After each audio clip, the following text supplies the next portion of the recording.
Welcome to your very own Survivor's Guide to Hell. We're your hosts. I'm Jerry Aubrey. And I'm PJ Aubrey. We know how hard it is to find good news these days.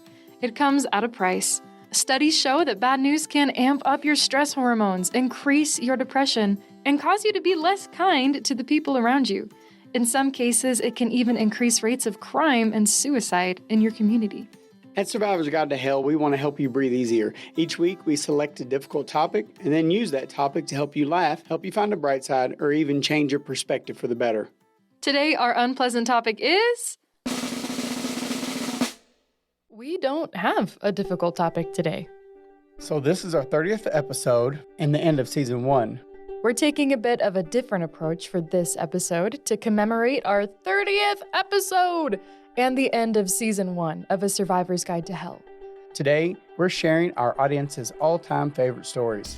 But first, some behind-the-scenes facts. When we first started this podcast, our equipment was nothing more than a free sound editing program, a cheap headset, and a room with a ridiculous amount of echo. It sounded like this. Hello, everybody. Welcome to A Survivor's Guide to Hell, the podcast. I'm Phoebe J. Aubrey, here to walk you through this pessimist-friendly guide to finding the silver lining. You might be able to tell which stories in today's finale benefited from our updated techniques and equipment, and which we published a little earlier in the podcast journey. Don't worry, we didn't include any that we recorded on the headset. Each recording that you'll hear today has been remastered to some extent to bump up the sound quality and to give you an even better listening experience than the first time around. And no worries, Survivor's Guide to Hell won't be gone long. You can expect to hear back from us in May. In the meantime, we're going to put our efforts into developing some exciting new episodes, expanding Operation Positivity Poddemic, and spreading our silver linings onto new platforms. But enough about us. Let's get started with the Survivor's Guide to Hell's Season 1 Grand Finale.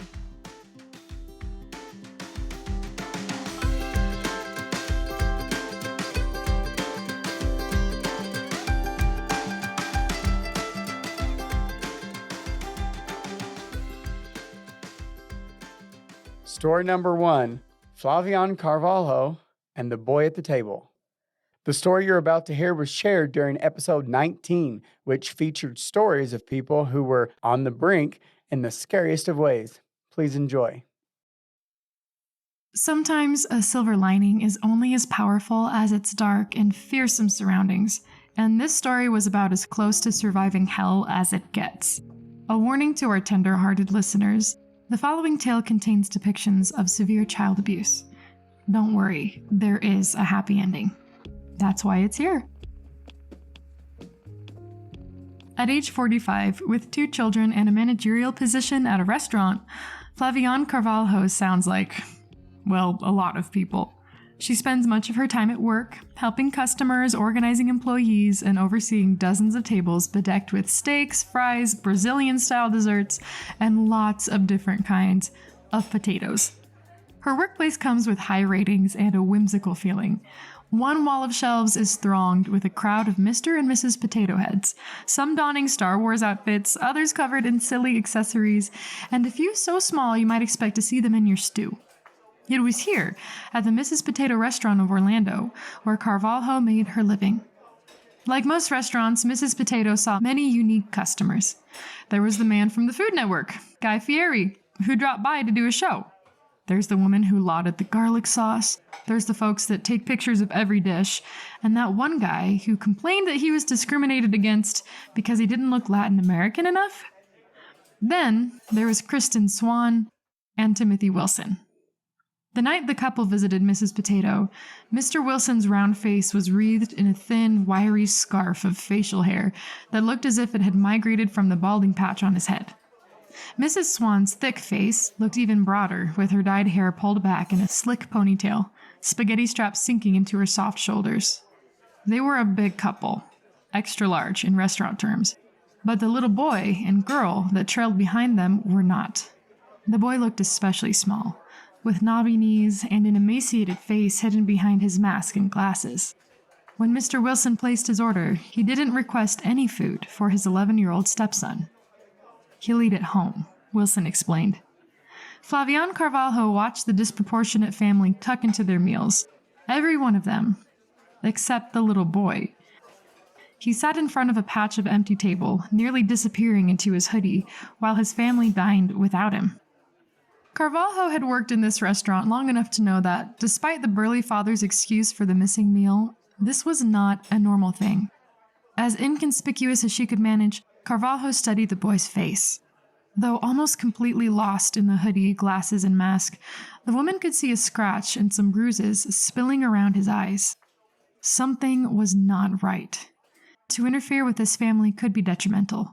False allegations of violence against a child have caused many parents to lose their children, temporarily or permanently, even if they're eventually found innocent.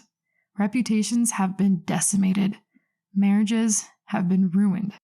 What if this boy had done something naughty and awful and ended up hurting himself? What if his punishment was to eat a full plate of leftovers at home, instead of getting treated to a restaurant meal? If Carvalho was going to cry wolf, she wanted to be damn sure there was a wolf. But if the family left, which they might do very soon, this little boy would be beyond her help if he needed it. To Carvalho, the brink she was stepping on seemed to be getting steeper every moment she looked at the black and blue speckled child. The manager retrieved a pen and paper and placed herself in the boy's line of sight, making sure his parents couldn't see. "Are you okay?" she wrote, showing the note to the boy. He nodded. This default answer wasn't good enough for Carvalho. Through the din of clanking plates, chattering utensils, and talking customers, she wrote another message. "Sure?" Another nod from the boy's bruised head. Carvalho, perhaps thinking of her own beloved children, decided the situation deserved one more check. The family would probably be leaving in 10 to 15 minutes, and she knew she was running out of time. "Do you need help?" she wrote. The boy briefly crossed his arms, cradling himself. Then he gave her a final nod. Carvalho called the police. Do you need the police or the paramedics there? I don't know. I need you. I don't know what to do. I'm a manager of a restaurant, and we have some customers here with 2 kids. One of the kids is with a lot of bruises on his arms and on his face. And the parent is not done giving food for him, but is giving to the another kids that are with them. And the one is so quiet, and I asked him on a paper if he needs help. And first he turned his head saying that no, but he keep looking at me, and I write in another paper if he needs help again. And he make me a sign that yes, he needs help. So I don't know what to do. Okay, so are they at the restaurant right now? Yes. Okay, what's the name of the place? It's Mrs. Potato Restaurant. Mrs. Potato Restaurant? Mrs. Potato, Minutes later, uniformed officers passed through the door of Mrs. Potato and arrested Wilson and Swan. When law enforcement began investigating the case, what they discovered would, according to a news source, be enough to bring the lead detective to tears. This boy was 20 pounds underweight. They had thought he was 8 years old when he was really 11. His skin was a blanket of bruises and other wounds. After some encouragement, the boy explained his home life. There were beatings, closed fists, broom handles, and back scratchers had all been some of his stepfather's recent weapons of choice. When the child displeased his stepfather, Mr. Wilson might strap him to a dolly, handcuff him to furniture, or hang the boy upside down in a door frame. Gratefully, Wilson and Swan's daughter seemed unharmed. It appeared that Wilson had singled out the boy because he wasn't his biological child. As investigators continued to question, the boy complained of chest pain. It caused him visible discomfort just to pull up his sleeve and show police the injuries on his arm. Mr. Wilson, his father figure gone tormentor, was 360 pounds. The boy was only 60. Professionals dealing with the case concluded that, had the boy been left with his family, his most likely outcome was death.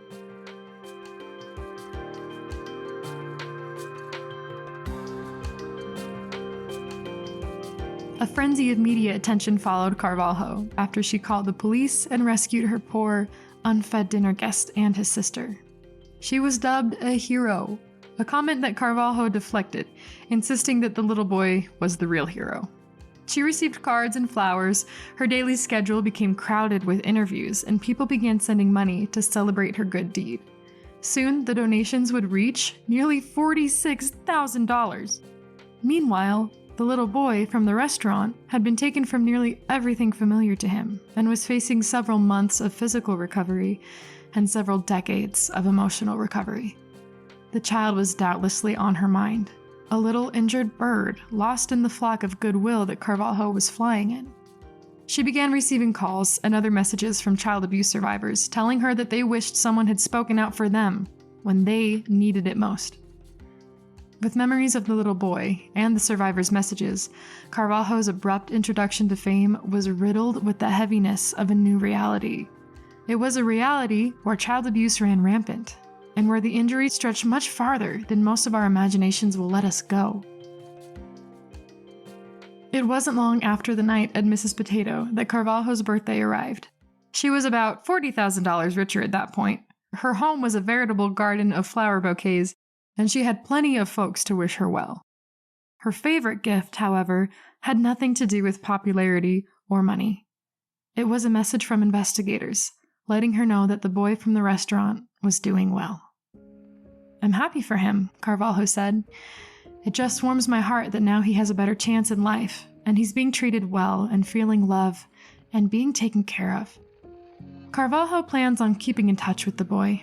And thanks to her experience at Mrs. Potato, and spurred by the words of the survivors, Carvalho is now raising funds for the Flavian Carvalho Foundation, dedicated to training participants to recognize signs of child abuse. Thanks to her glimpse of the brink, the woman is changing from a mere restaurant manager to an agent for humanity. As for the boy, he's a testament that there's always hope for escaping our darkest chapters of life, and that even little guys can be tough as lead. Way to escape the brink, buddy. Story number 2. His brain had a lot of holes in it. The following cluster of stories was broadcast during our wildfire episode, where we discussed some of the surprising benefits of wildfires and compared them to the fire-like destruction that can happen in our own lives. We hope you like it. Often the flame that scorches a person and their family is the flame of injury and disease. Want to feel like an emotional wildfire has scorched over your spirit? Try sipping chemotherapy for a few weeks.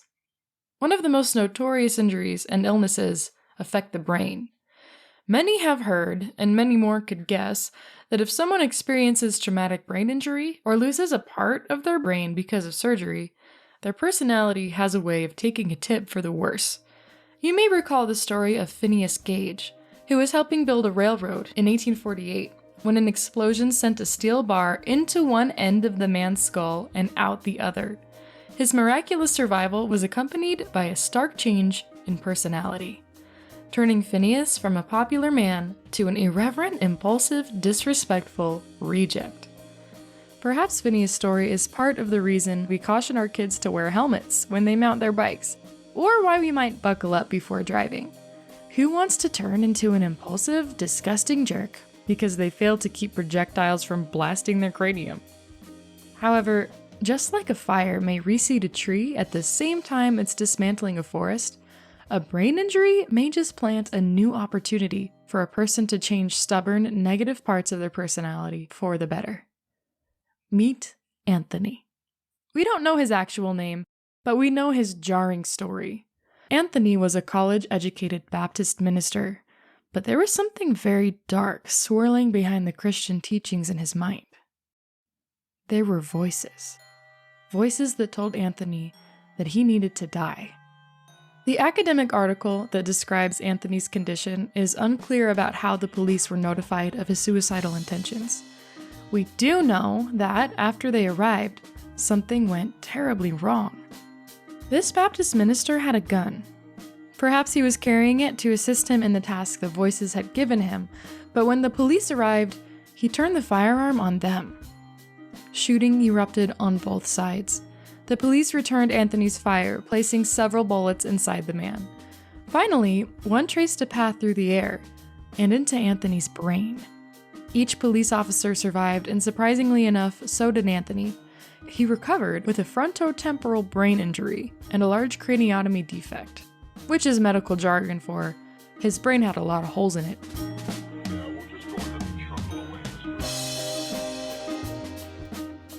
If a brain injury could turn an amiable favorite like Phineas Gage into a mean-hearted, ill-tempered man, where would it take this imprisoned, schizophrenic would-be killer? His case report gives us the answer. The patient recovered, but was left with a major personality change, characterized by persistent feelings of mirth and happiness. He had previously suffered from frequent depression and suicidal ideation, which resolved after his head injury, such that he never required further treatment or intervention. He now described himself as a blabtist, not a Baptist, because he likes to blab. On examination, he was observed to be unconcerned, frequently jesting, punning, or making light-hearted teasing comments to others, and generally not taking his situation seriously. His jokes were silly and puerile. For example, he would often ask, "Do you want to hear a dirty joke?" After a brief pause, he would announce the punchline. A white horse fell in the mud, and burst out laughing.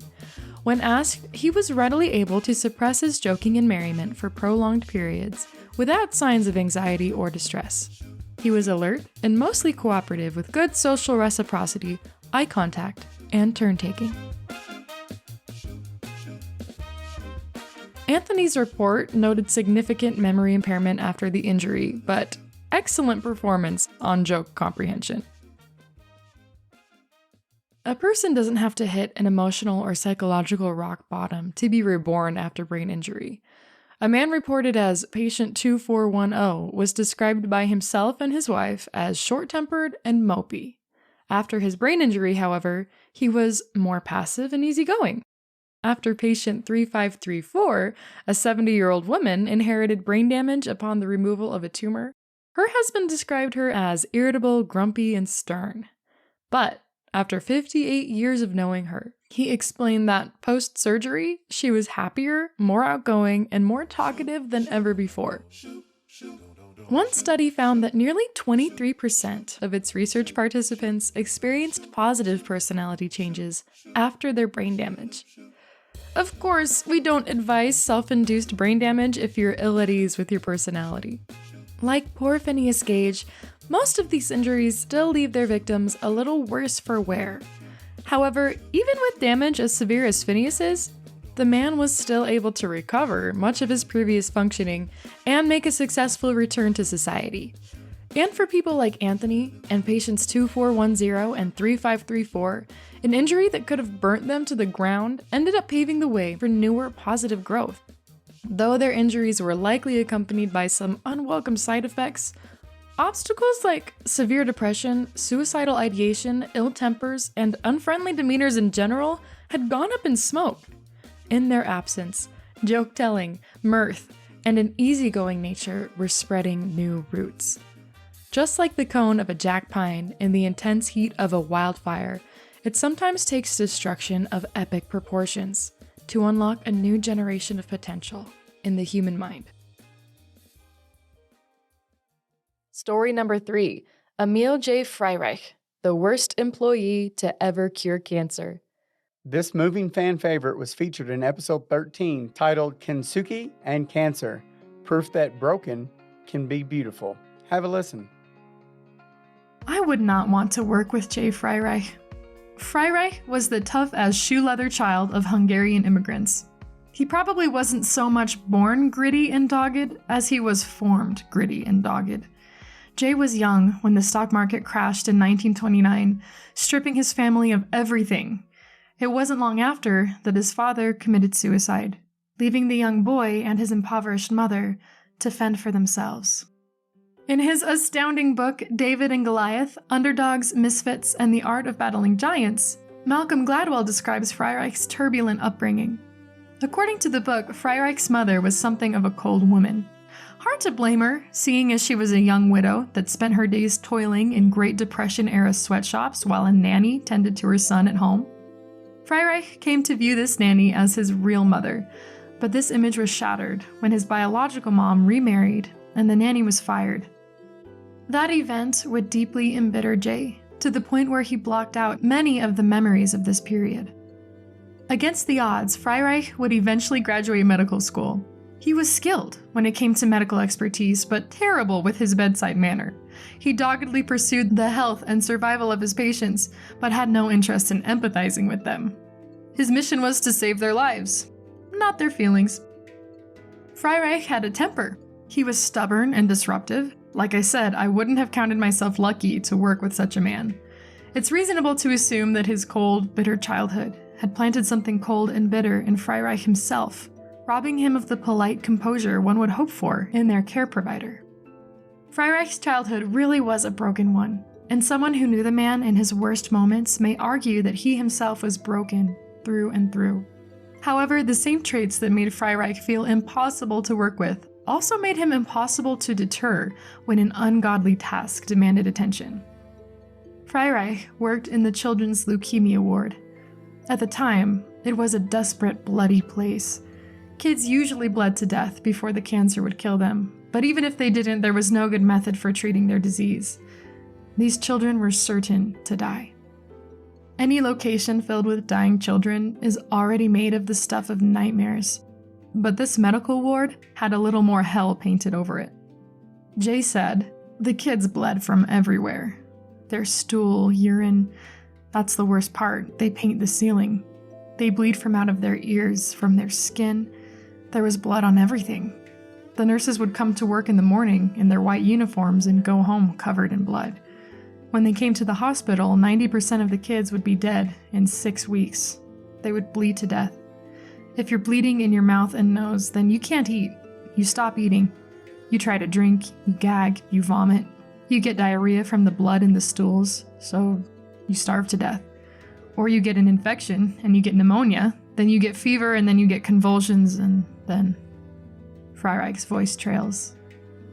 And if you can imagine a 4-year-old child in his mother's arms, bleeding to death, that's what we had to face.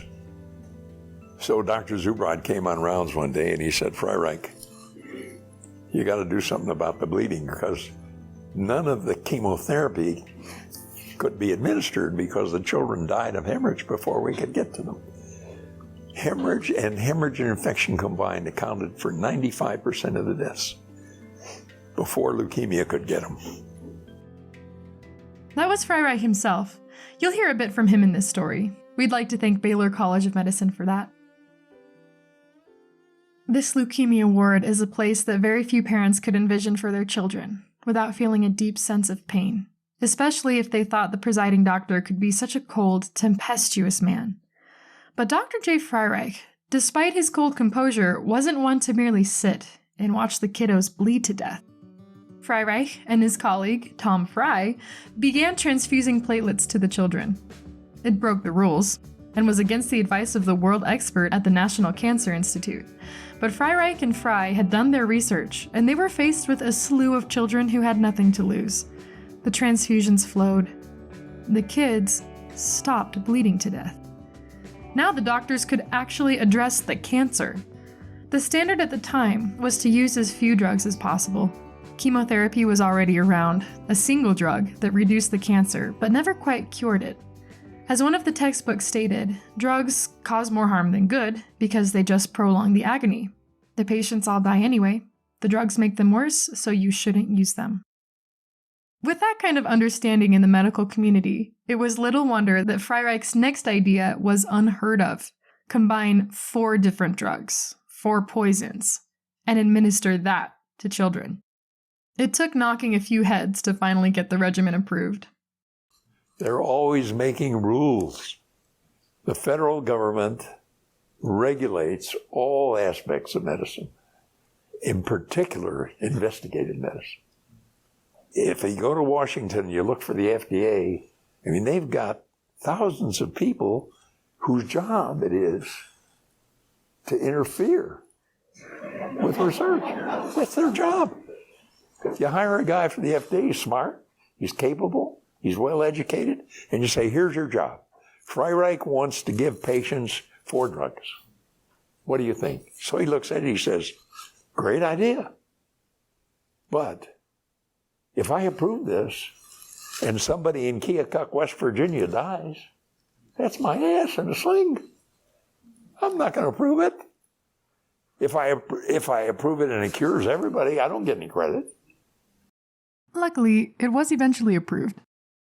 Many of the junior doctors refused to participate. Still, it wasn't long until many of the kids who went into the leukemia ward actually got back out of it. Alive. A 4-year-old's major concern when he's dying of leukemia is, don't tell my mother I'm sick. Their major concern is how their parents react. But they were sure happy to be cured. And by the time we had followed them for about 3 years, well, we learned several things about how to do this. And finally, we published in 1964 a paper that claimed that we had cured childhood leukemia, which proved to be true.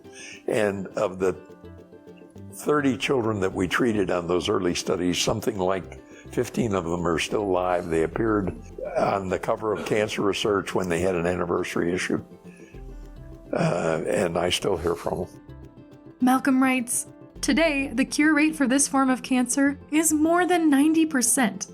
The number of children whose lives have been saved by the efforts of Freireich and Frey and the researchers who followed in their footsteps is in the many, many thousands. Imagine, if you can stand it, that a child in your family is diagnosed with leukemia. Perhaps it's even your child. You'd have a long road ahead of you.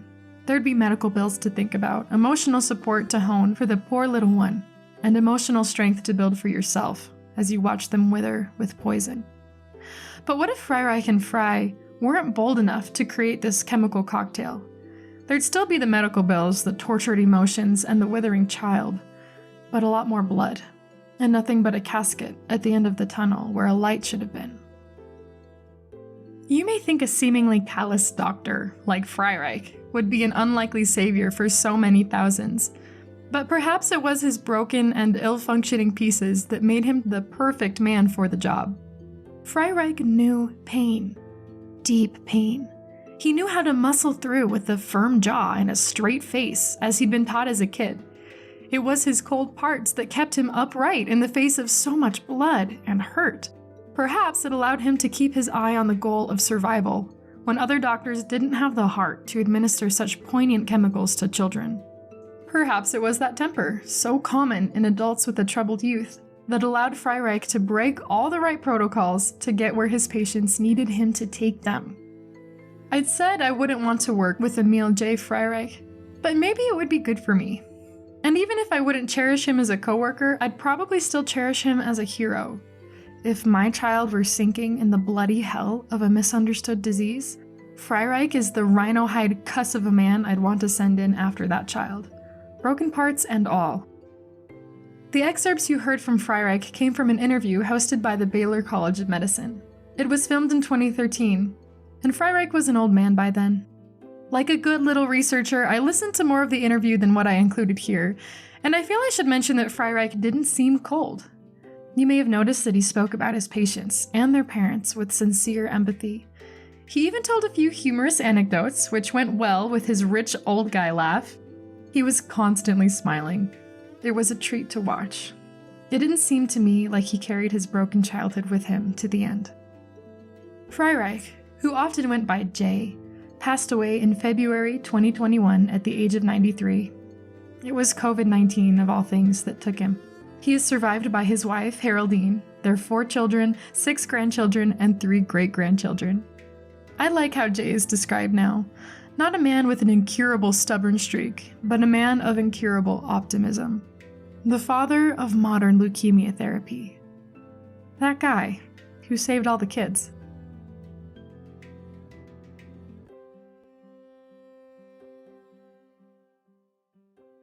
Story number 4.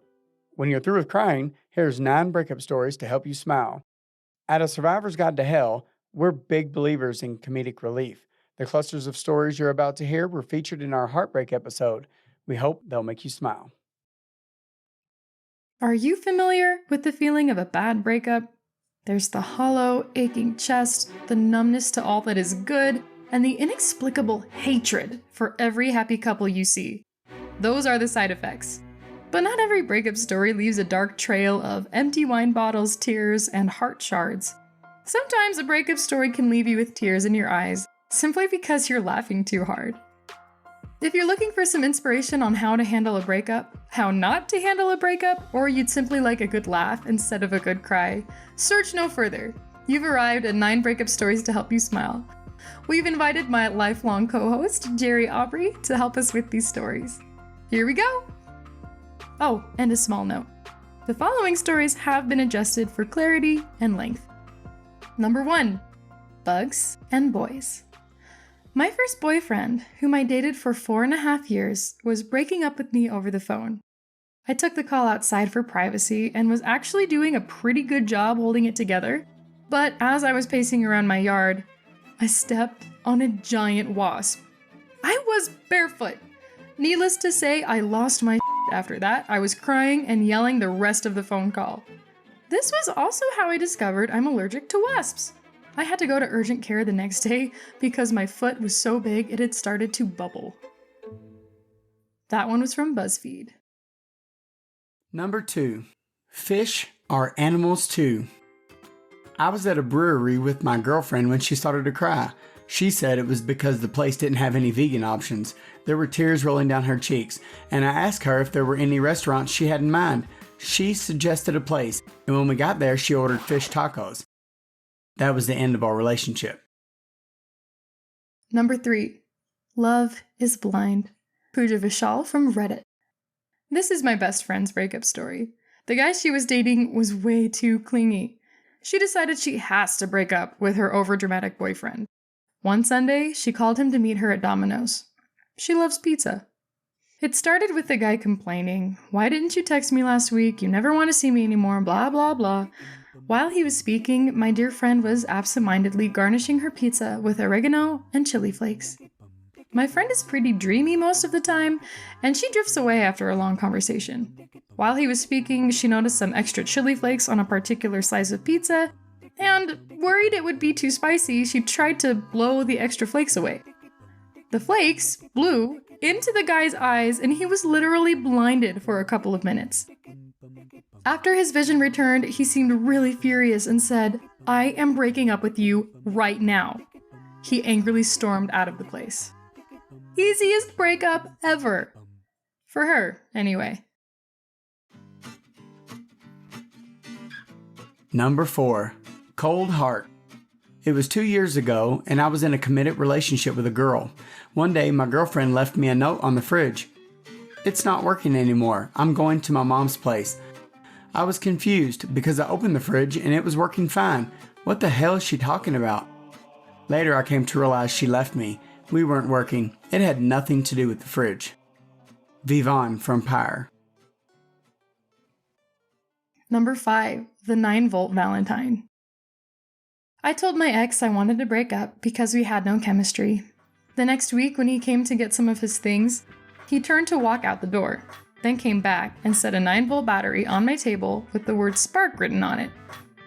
He looked right at me and said, "Just in case you still think we don't have a spark." Then he turned to leave. But he didn't leave. He walked to the door just outside of my sight and waited to see if I was going to run after him. That was another BuzzFeed story. Number 6. Ghost Girl. Out of the blue, my girlfriend asked me how to block someone on WhatsApp. I took her phone and walked her through it. Later that day, I wasn't able to send her any messages. I guess you could say I got ghosted. Sai from Pyre. Number 7. Boyfriend isn't a word. My first boyfriend was really hot, but really dumb. We got into an argument one night at dinner when he told me I was just trying to sound smart. On the way home, I pointed out some new construction down the street from my house and told him they were building duplexes. He told me I made the word duplex up and needed to stop making up words. I laughed, thinking there was no way he was serious, and told him he was just being argumentative. He got so upset and said, "There you go again. There's no such thing as argumentative." At that point, I realized he was entirely serious, and I ended it over the word duplex. That was another BuzzFeed submission. 8. Comfort food. One dude I knew used to leave work at 6 a.m. and stop by the bodega. He'd buy himself food and leave the bacon, egg, and cheese for his girl, paid off, that she could pick up when she left at 7:30 a.m. It was cute. One day, I walk into the deli and she's mad that the counter guy was charging her and he had to explain that her boyfriend didn't leave it paid off. She called him and found out that their argument/breakup last night was real. She had it on speakerphone, so we all learned about the breakup together. She cried. Then we all chipped in and paid for her sandwich. Gaster Alamonte, a comedian in Brooklyn. Number 9. Hidden boyfriend. When I was a sophomore in high school, I was pretty good friends with a guy. One day before school, I was reading in my first period classroom and he walked in and broke up with me. He thought we were dating for a year, and I had no idea. That was Emily from BuzzFeed. Hello, my priceless listener. Let's pause the episode for just a second for another Operation Positivity Poddemic shoutout. You've probably heard about our goal to more than double our audience by December 31st, 2022. If you'd like to join the operation, we've got an easy suggestion. Tap that subscribe button for me. Every new episode will be delivered right to the place you listen to your podcasts, hassle-free. You won't have to miss out on a single episode, and we won't have to miss out on you. Thanks for being awesome. Our good vibes are headed your way.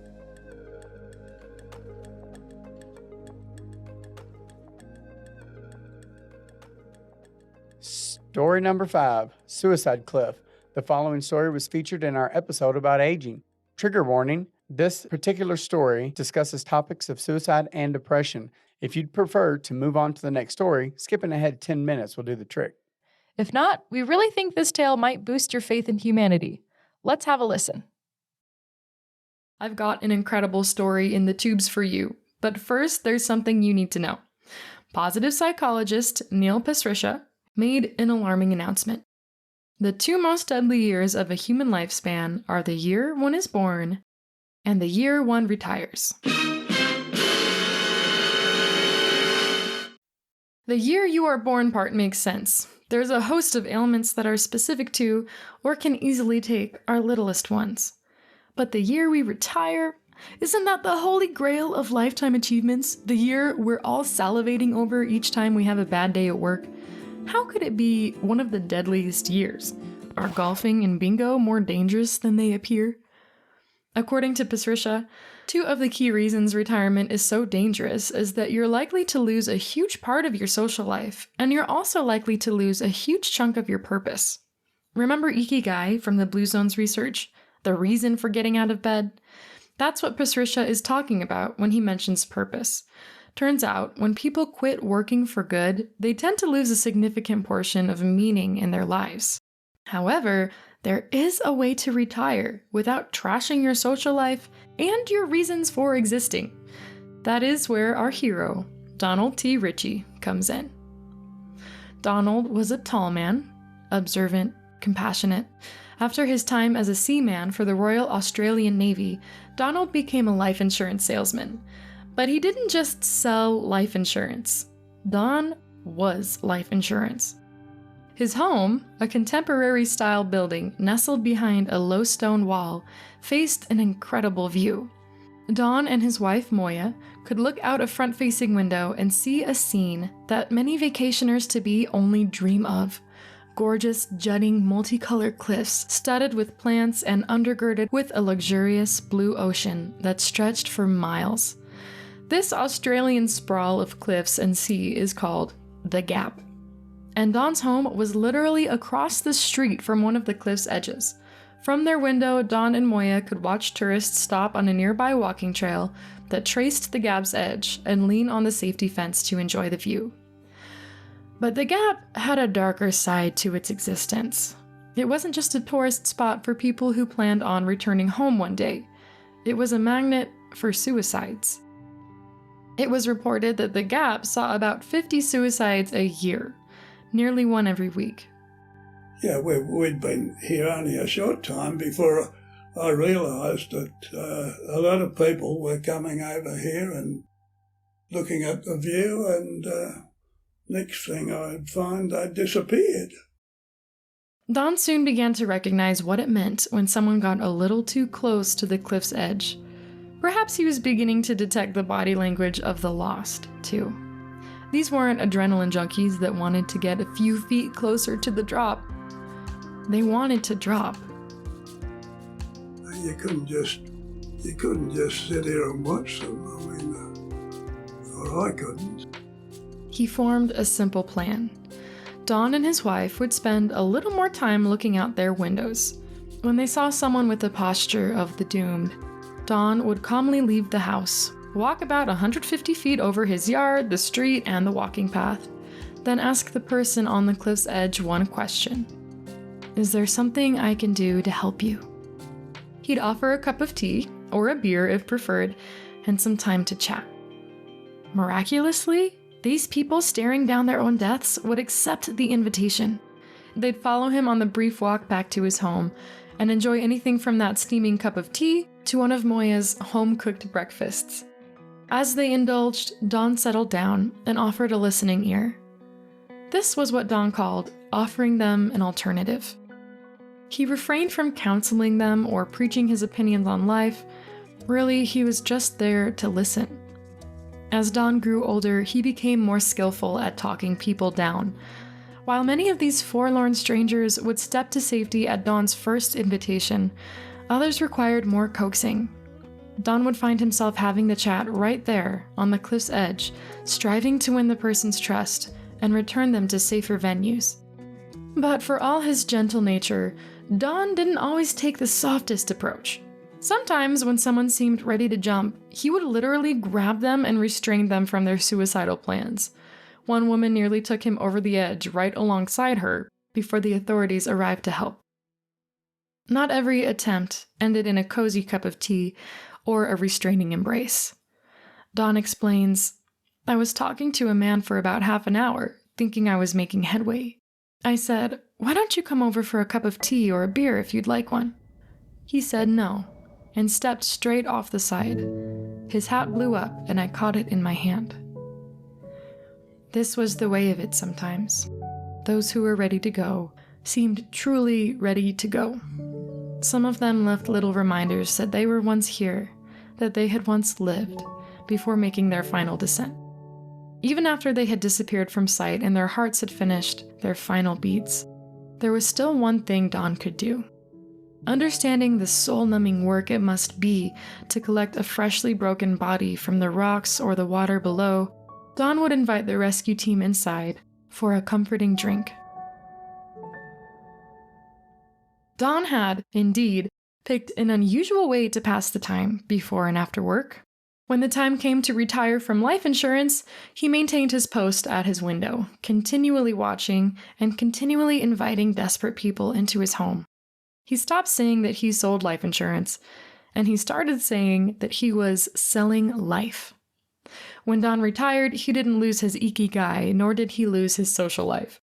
Granted, the social environment he had picked, late night and early morning chats with desperate strangers, was a far cry from an employee break room at work. But the chats he had were far more meaningful than cubicle gossip or commentary on the last golf game. Don and his wife were learning about the deepest parts of a human's ability to feel. They were helping to shine a light on a person's darkest corners, and they were watching what the hinge moment looked like between wanting to die and accepting the will to live. Don continued crossing the street and talking people down until he became too frail to continue. When all was said and done, he was officially recognized for saving 160 people over his 45-year career as a life salesman, though his family estimates the number is closer to 400. When Don was 80, he was awarded the Medal of the Order of Australia, the country's highest recognition for outstanding service.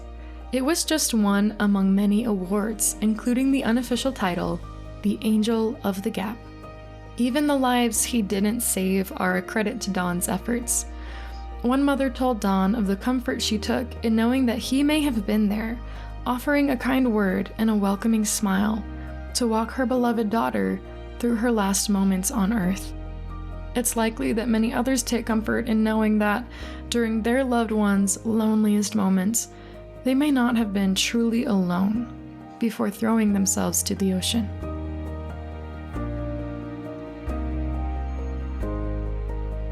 Even the life insurance-toting, life-selling angel of the Gap couldn't stick around forever.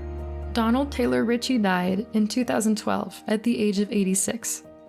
A portion of the walkway surrounding one of the Gap's cliffs was named Don Richie Grove in his honor, marked with a cement barrier low enough to rest on, and inscribed with these words: "Always remember the power of the simple smile, a helping hand, a listening ear, and a kind word.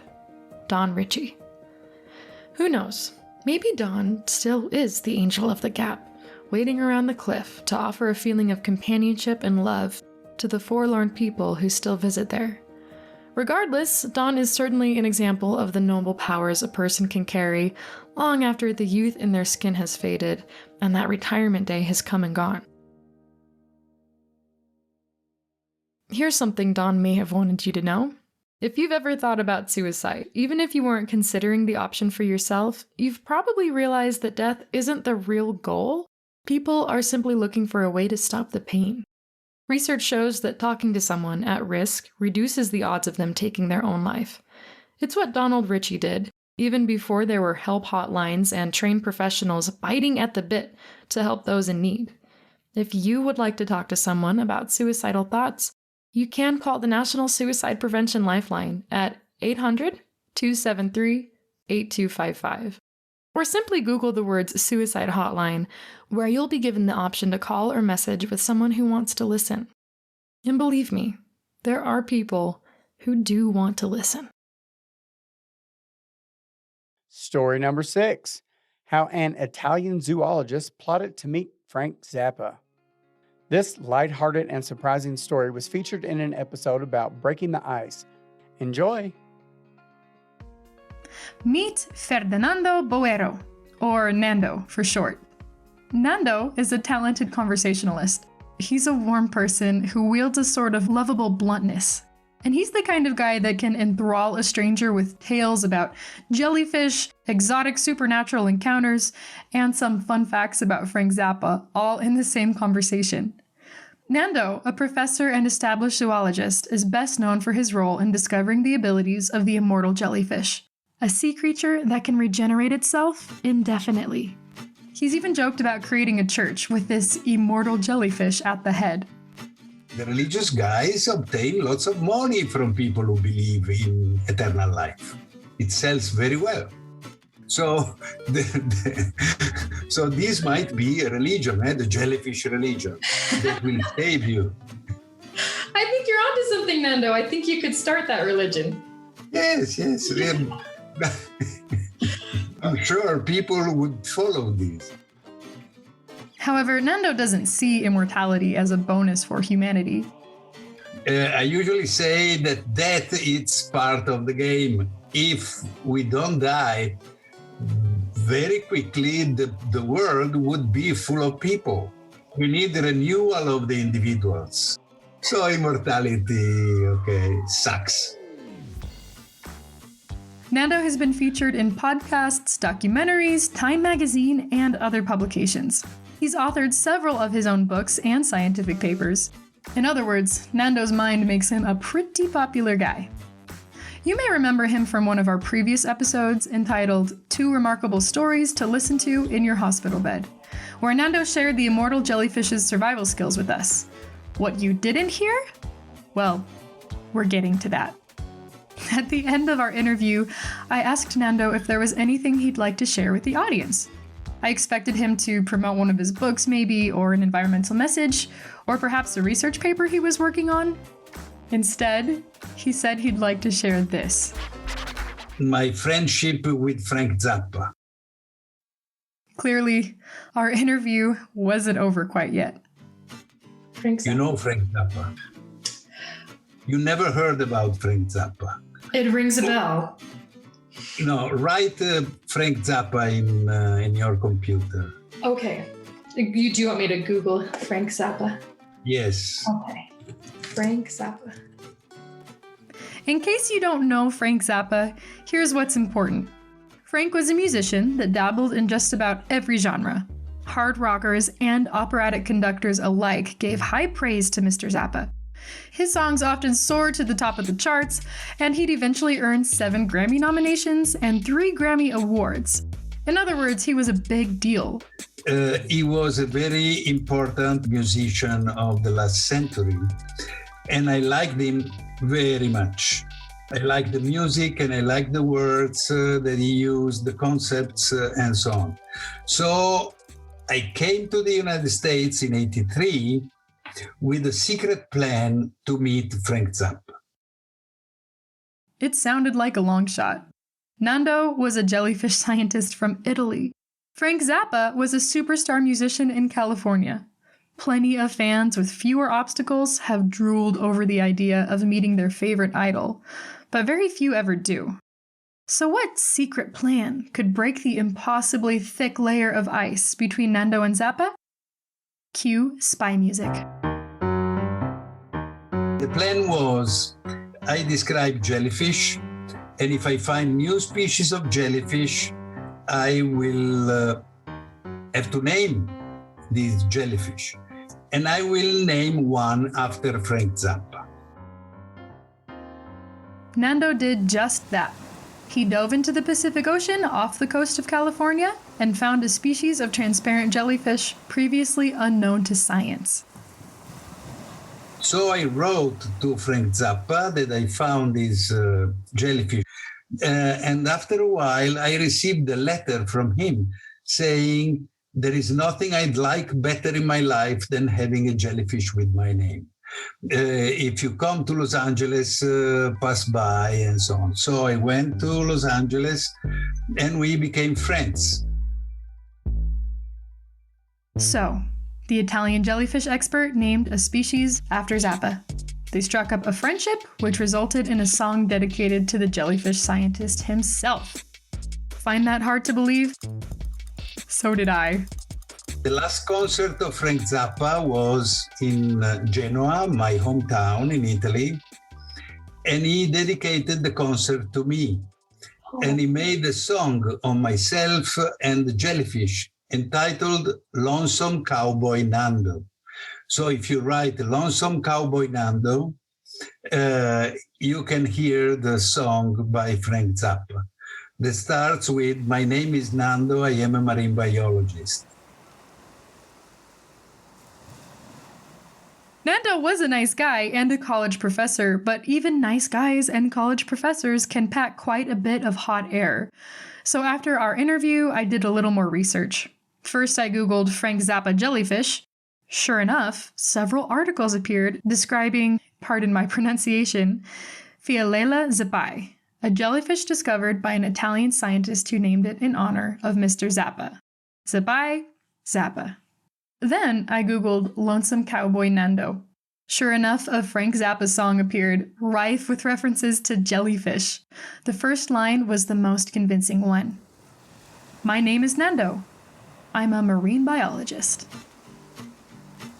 Now I'm convinced that Nando is telling the truth, and that if anyone could break the ice between themselves and a distant foreign celebrity, it's lonely cowboy Nando. Frank Zappa died in 1993, and according to Nando, they were buddies until the end. Nando is the guy adventurous enough to uncover eternal life, but practical enough to scorn the idea of immortality. However, Nando may have befriended Frank Zappa because he offered a different form of immortality. He found a way to take one of the most intimate parts of Zappa, his name, and keep it alive for untold generations after Zappa's death. And thanks to the song Lonesome Cowboy Nando, Zappa returned the favor. Story number 7, Abby's story, how to triumph in times of disaster. Our next story is by far our audience's all-time favorite, and the final story of this season's finale. It debuted in our episode about disasters, and we hope you'll love it the second time around as much as you did the first. The first time Abby Connor made it to the newspapers was because of an inexplicable tragedy that had targeted her at a Cancun beach resort. It was winter break, and the family had rented 2 rooms at a Mexican hotel that was crowned in palm trees. One room for 20-year-old Abby and 22-year-old Austin, and the other for their mother and stepfather, Ginny and Bill. The family of 4 had just arrived at the resort, and while Bill and Ginny discussed their plans for dinner, the 2 college kids were visiting the pool outside. Abby and Austin wanted to enjoy a few drinks at the swim-up bar to celebrate the completion of winter finals, and they had agreed to meet their parents in the lobby at 7 o'clock to finalize their dinner plans. 7 came. Then 7 went. Ginny and Bill waited for their kids in the lobby, but no one showed up. Of course, Abby and Austin were young adults caught up in a celebration, so a little tardiness wasn't a surprise. The couple waited 15 minutes, then a half hour. Maybe the kids were confused because of the time difference between Mexico and their home in Wisconsin? Ginny approached the attendant at the front desk and requested that the staff contact the kids' room for them. For a moment, the attendant simply stared back at her, an unsettled look painting her face. "You need to get your husband," she said to Ginny. "Hurry, there's been an accident." What Ginny and Bill didn't know was that, while they had been contemplating food choices and exploring their hotel room, their kids had been discovered drifting, face down in the hotel pool. Austin had a golf ball-sized bump on his head, and Abby had a cracked collarbone. They'd both been transported to a hospital. The parents hastened to where their children were being kept, and the doctors were able to tell them some good news. Even though Austin had a concussion, he was conscious, and his prognosis was good. Abby, however, had a much different outlook. Her brain was swelling, and it had been deprived of oxygen for too long. There wasn't enough activity in her cerebral tissues to hope for her survival. Abby was transported to a hospital in Florida, where doctors confirmed that the young woman would never wake up. On January 12, 2017, the family withdrew her from life support. It was difficult to believe how quickly the Connors' Cancun trip had become a disaster. They hadn't been at the resort for 2 hours before the tragedy claimed their daughter, and had nearly taken their son with her. Bill and Ginny hadn't even shared a meal together before both of their children were being plugged into a hospital room, with one destined not to return alive. The surviving family was brimming with inquiry. How could both of their kids be found drowning in chest-deep water when Austin and Abby were both strong swimmers? How had the college students acquired the concussion and cracked collarbone? Where were the witnesses? In the wake of so many real questions, Austin couldn't remember enough of the evening to offer any real answers. The Milwaukee Journal-Sentinel reports, the last thing Austin remembers was talking to a couple at the bar. There was a group of young guys around as well, doing flips into the pool and drinking.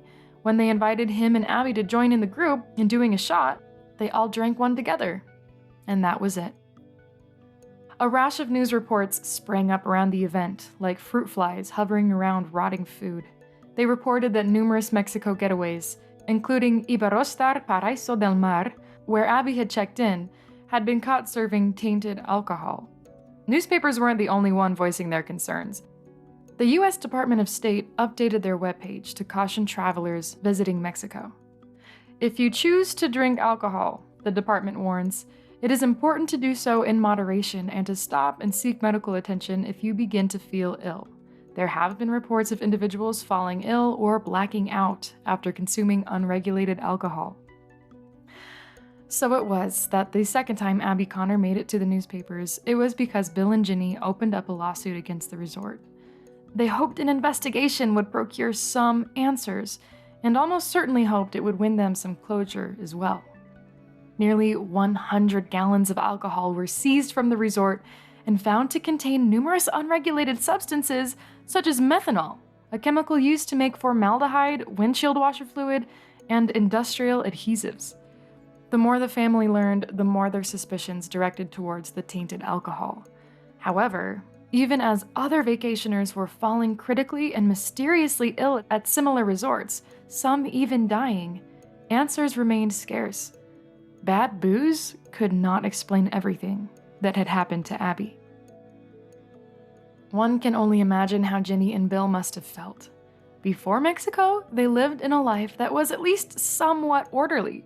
Like most of us, they probably believed that if you had kids, you could keep them safe by hiring the right babysitters, giving them wholesome foods, and teaching them principles of safety and integrity. When they were old enough, you called to check in on them and invited them to join you on special occasions.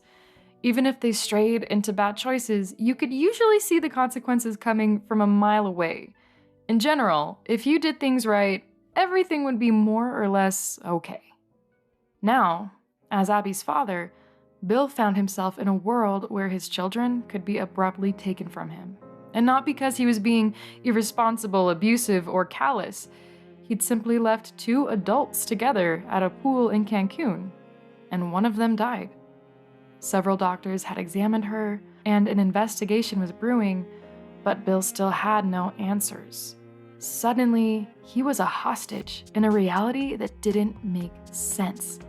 Not only that, but it was a reality without Abby.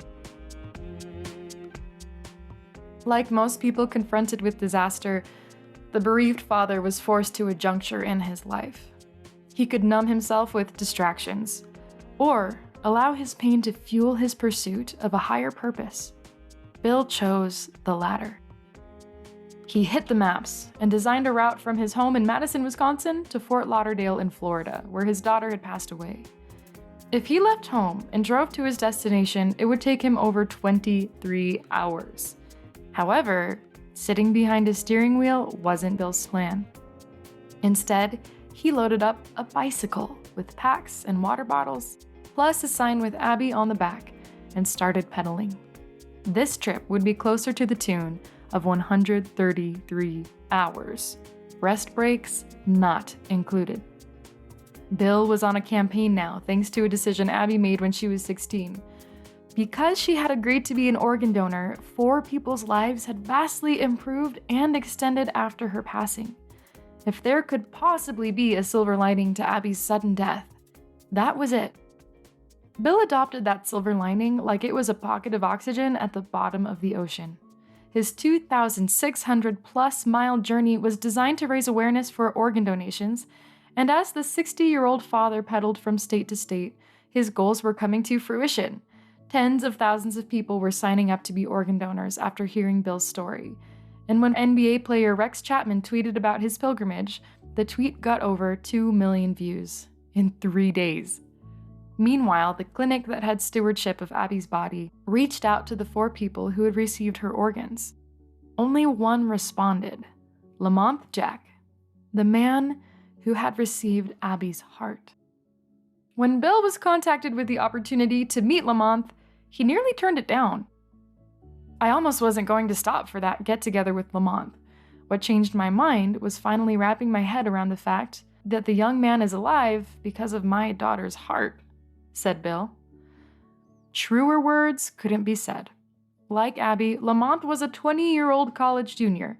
He had recently been sent to surgery to receive a new valve for his failing heart, but it could only buy him about 10 more days on Earth.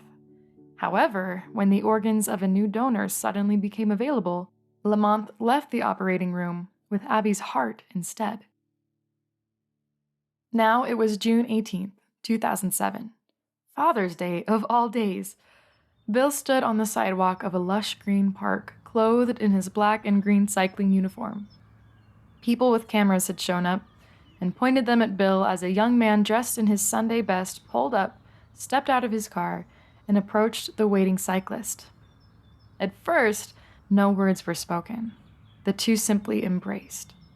They embraced for a long time. It was an out-of-body experience, Bill said. When the hug was over, Lamont introduced Bill to his family, who all offered their own grateful hugs. Many eyes were already brimming with tears, but when Lamont returned to his car to retrieve 2 gifts, the waterworks really began. In the young boy's hands were 2 items: a gift bag Lamont had brought Bill for Father's Day, and a gift from the clinic responsible for Abby's body. The third time Abby Connor made it to the news is because of what happened next. "Ah, dude," Bill said in a croaky, tear-filled voice as Lamont handed him the gift bag and said, "Happy Father's Day." Then Lamont offered him the gift from the clinic, a stethoscope. He extended it to Bill, but Bill didn't take it. The father was too busy wiping his eyes and struggling to regain control of his breath. While Bill fought for composure, Lamont busied himself unfastening the first few buttons of his shirt, and finally, Bill took the stethoscope. "Anyone know where to put this?" he joked between sniffles, moving the device around Lamont's chest. Then he softly said, "There it goes." Bill closed his eyes, his face to the Louisiana ground, and shook gently as his daughter's living heart beat in his ears. After a few moments, he removed the stethoscope, smiling. "Well," he said, "it's working." You could say Bill's cycling trip was a success. The video of Bill and Lamont's meeting reached thousands of people. To ice the cake, when David Muir from ABC News made Bill and his daughter Persons of the Week, the story went downright viral. All told, it's estimated that Bill's ride may have helped save and improve some 240,000 lives. Now that Bill has parked his bike and has been sleeping in his own bed, there's been some discussion of a book about his story, as well as a movie that could figuratively and literally touch the hearts of countless more. It's strange to think that one disastrous trip, something as ultimate and as tragic as a young life lost, has saved the lives of untold amounts of people. It definitely makes Abby's death seem a little less final. "I discussed organ donation with both of my kids," Bill said. "I was an organ donor myself. Before they got their driver's licenses, I told them I thought it was important to give back to the community, and they both signed up then to become organ donors. Obviously, the way Abby left us wasn't her choice, but given the number of things she's done through her organ donations, the people she's actually helped, it took a lot of the sting out of my own grief. You have to find the positives with this kind of stuff. I wouldn't wish it on any parent, but that positive is what I've focused on to get where I am today. It's a bike ride that's been heard around the world."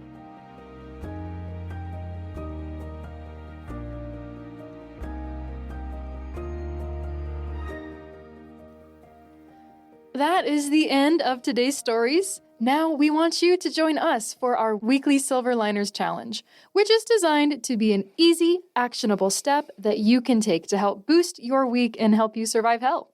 Here it is, the Silver Liners Challenge. It's going to be a little epic. Are you ready? Sometime before we air our next episode, do something that you can be proud of yourself for. Feel free to share your experiences in the comments of our website, survivorsguidetohell.com, or on our corresponding YouTube video. You know how this goes. We're always looking for cool news stories. If you've recently stumbled on something that has fascinated you in a positive way, chances are it'll do the same for others. Whether it's a brief fact or a full-fledged story, send us your silver lining ideas via survivorsguidetohell@gmail.com. And remember, if you like this episode, please subscribe. Gone are the days that you have to go searching for episodes. They'll be delivered right to the place you listen to your podcast. Just find our podcast on your listening application and click subscribe or follow. If you like Survivor's Guide to Hell and would like to help spread the positivity, then you're already doing the best thing you can do just by listening. We've also seen amazing results when our listeners share our episodes with others. Whether it's on social media or in person, if this episode made you think of someone, send it their way. They may be grateful for it, and we will be too. Last but not least, our cheesy jokes of the week. That's right, jokes, plural. We're giving you an extra to hold you over until season 2. What do dolphins listen to with their buddies during a long swim? Podcasts. Get it? Because dolphins swim in pods. Yeah, okay. 2 wind turbines are listening to a podcast about music. One turbine asks the other, "What kind of music do you like?" The second turbine replies, "I'm a big metal fan." See? Big metal fan. We're going to miss you guys while we're gone. Remember, we'll be booting back up in May, so keep an eye out for new episodes as the weather begins to warm up. Until then, remember, there's a silver lining to everything. Stay silver, everybody.